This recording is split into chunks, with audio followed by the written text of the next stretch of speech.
Assalamualaikum dan salam sejahtera. Hamzah pula ni. Awalnya hang tak berhati sana. Sejak-sejak jadi artis ni, tamat video dah. Lah, bila masanya aku jadi artis? Artis tu apa pun sebenarnya? Abang, aku tak tahu. Serius? Hai, kalau hang tak tahu, awak tak pergi tanya artis. Janganlah tanya aku bukan artis. Okay, fine. Aku tanya. Dah lah tak tahu apa. Suka hati je nak label orang. Untuk dapatkan jawapan, saya pun pergilah ke satu galeri seni ni. Nama dia Galeri Candan. Sesampainya saya kat sana, saya usah je lah. Ada apa je kat situ.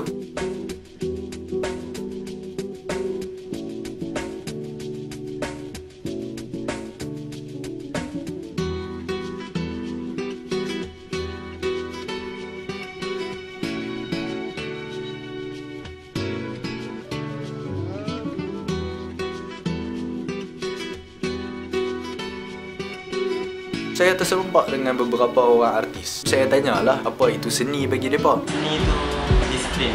Sebab tanpa disiplin, there is no art lah. Dia represent artis punya attitude, artis punya time management. Dia represent about the artist. Art is everywhere. Everything that you see, even down the streets, everything that you see. For me, that is art. Seni satu benda yang unik dia suka, dia mampu buat sebab ialah fitrah manusia suka pada keindahan. Itu bagi saya seni.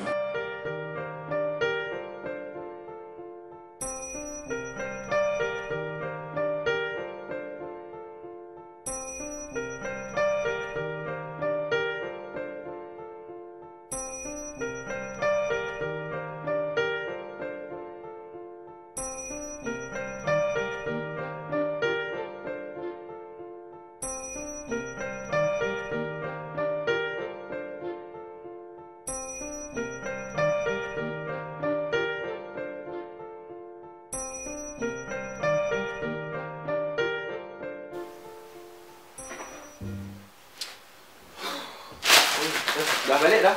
Dah balik dah. So, apa itu artis?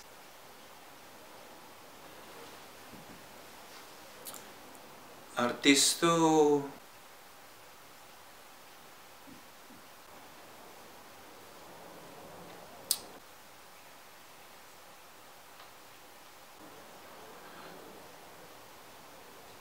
entah.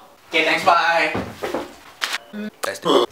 So hey guys, how are you doing? So I haven't been making videos in a while. This past semester has been crazy. If you want to read up on my summary of my last semester, you can click in the link down below. Don't forget to click on these links right here. And I'll see y'all next time. Inshallah. Assalamualaikum. May peace be upon you.